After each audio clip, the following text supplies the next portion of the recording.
What's up, YouTube? Happy Wednesday. CHF here, bringing you another episode of Coaching Handheld Football. First off, just want to mention something on yesterday. The coin method, it was something I am not changing the direction of the channel, not going the route of coin methods and pack openings. I am very much still a high-end gameplay channel, but it's something that you guys had asked for so much in the comments and in the streams. I wanted to share at least one of my few methods that I do have that has been helping me build up coins. And I'm going to do something else that people have kind of been mentioning to me in streams and other places, which is a kind of stat and player breakdown. So let's go ahead and kick this thing off, and I'm going to start with a few pauses here at the beginning and look at some Team of the Week players from this week and give you my thoughts on them, starting with the newest addition, who's a permanent addition to my team, Leonard Fournette. So I'm going to pause it right there for a minute. So I like Leonard Fournette. One, I did the gold review on him not too long ago, but he's 6'1", 230 pounds. I liked his gold card, and I absolutely love his elite card. His elite card has great speed, great acceleration, decent agility, but pretty solid strength, trucking, and carry. Those are the things that I like to look for in a running back, and his catch is not that bad at 74. Can definitely bump it up even further as I train him a bit more. But as you guys know, I am free to play, so now that I finally am starting to make some coins by working the auction house, I want to keep building that up before I kind of blow what I do have and pumping it into the team. But honestly, I looked at him. I bought the elite players cheap, kind of sniping them. I cut them. Next, Jay Ajayi. I'm going to use him today just to show him off, but he's 6 foot tall, 228 pounds, so a little bit smaller, a little bit lighter than Fournette. I'm going to use him because he has that automatic +8, but overall, he's not that fast to start. I'm sure if you put a ton of levels into him, he can get pretty good, but his strength is not that great. He's also not a great blocker, but I'm going to go ahead and use him just to show him off. But overall, he's probably going to go ahead and get auctioned and make some profit off of him from yesterday's method. But I do want to show him off and kind of highlight these Team of the Week players. Another one, guys, that I want to show off is Jerick McKinnon. He was a budget beast that a lot of guys liked, and a lot of guys liked him because he was a good combination of speed and strength. With this Team of the Week edition, I am not a fan. He's got much better carry and better catch, but he's slow. So he's got the +8 right now. So even if you did +10, like as a permanent addition, he'd only come up to like a 90 speed. And I like to have my running backs faster than that. Now, if you are going to use him, I would say he's nothing more than a temporary 1-week addition to the team.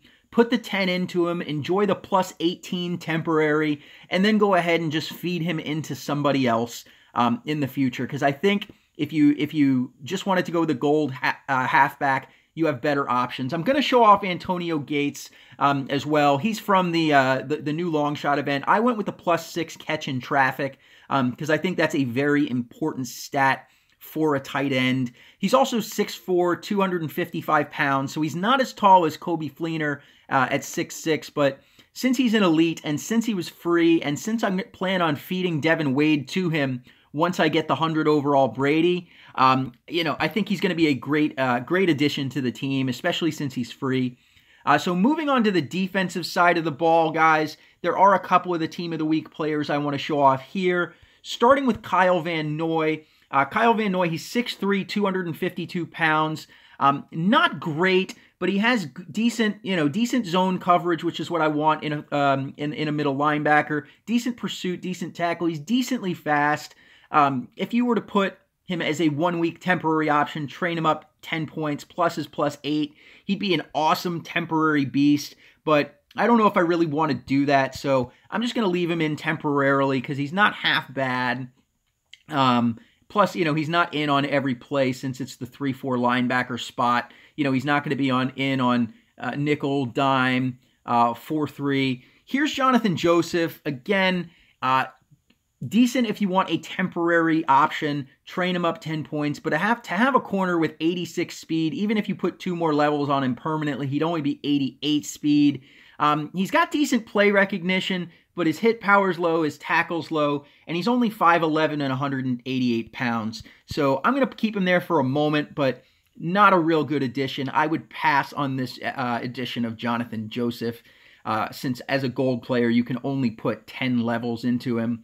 I think he has an elite card that's probably a little better. And the last one I want to focus on, guys, is Cameron Jordan. And I really, really like this Cameron Jordan. And let me tell you why. So I run the Bucks, which has a 3-4 base coverage. So I want my inside or my defensive ends to play more like tackles.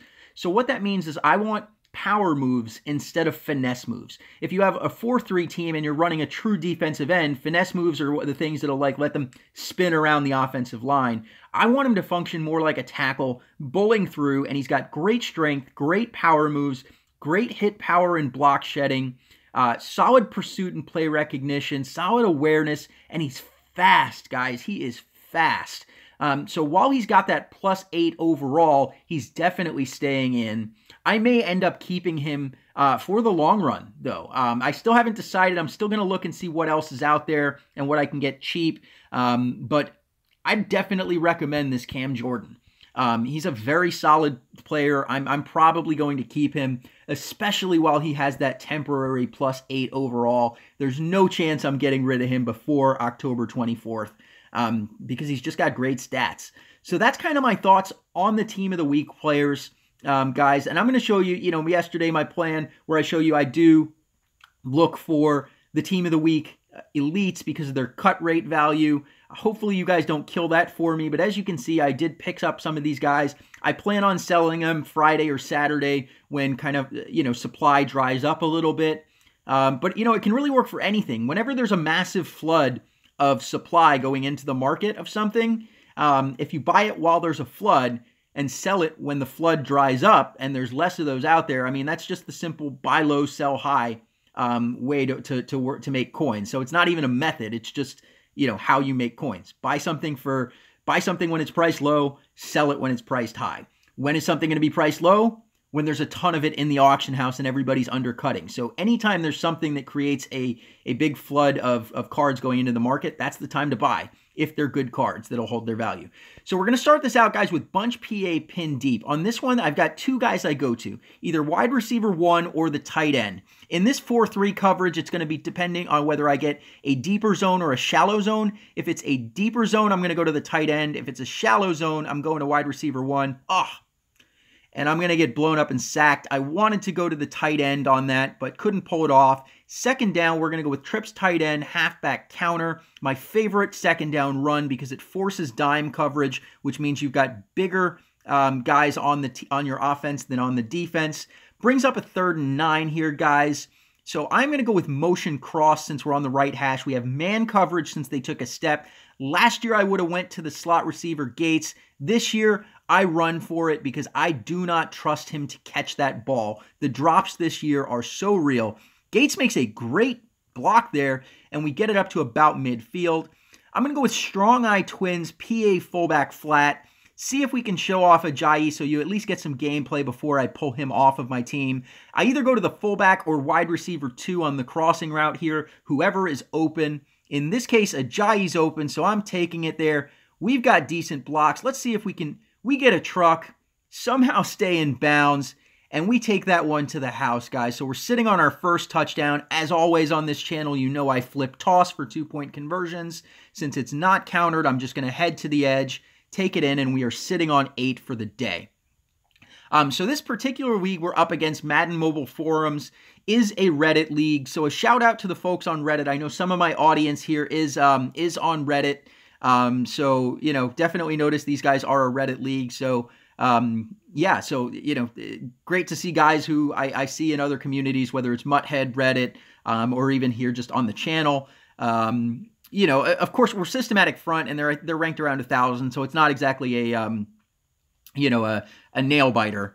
But, hey, wherever you are, guys, as long as you're improving, that's the important thing, as long as you're focusing on it. So once again, we're going to go bunch PA pin deep. We've got this dime zone coverage. It's counter formation, but that doesn't mean it's countered. If it is not countered on this formation, I'm going to Crabtree. I'm going to roll out to the right here. He's open. He's got the safety behind him, so I'm going to bullet it to him so it's in front of him, and we take that up for a big gain. We are going to keep going with the same plays. I do recycle plays, so we're going to go Strong Eye Twins, PA fullback flat. I just don't see a need to risk calling plays that are potentially countered when I have uncovered plays in the first drive that are not countered. My philosophy is all about down and distance management and not losing yards. So here we are going to go with strong flood. I either like to go to the slot receiver on his out route, which is Antonio Gates, or Kobe Fleener, the tight end in the flat. If it's countered, I would go with a pass to the running back. But my ideal read is that out route. Gates gets open, so we're going to go ahead and hit him, get some yards after the catch, and we're up to about maybe the 6 or 7 yard line. Let's see, it's the 7 yard line, so we don't have goal line coverage. I am just going to run it up the middle to try and get within the 6 yard line. Unfortunately, it looks like that blows up. I got nowhere to go. Quite all right. It's second down, so I'm going to go with a trips tight end halfback counter where we get dime formation. If I can't get it, I should at least be able to get within the 5, which we do. So you know what comes next if you've been watching the channel for a while, guys. We're going to flip fullback flare. It's a money play to the tight end against goal, or to the fullback against goal line coverage. Wide open, nobody near him, and we're in for a touchdown. We're going to go with toss. This is counter formation against this 3-4 defense, so I'm going to wait on that middle linebacker to come to the line and then head to the edge. We don't have blocks. Let's see if we can truck. I got 2 trucks in, but, you know, there were 10 guys around me. Not really, but pretty close. Got blown up, so no perfect day today. But let's see if we can at least keep it with a 3 drive day and go from there. So we're going to kick off this final one, guys.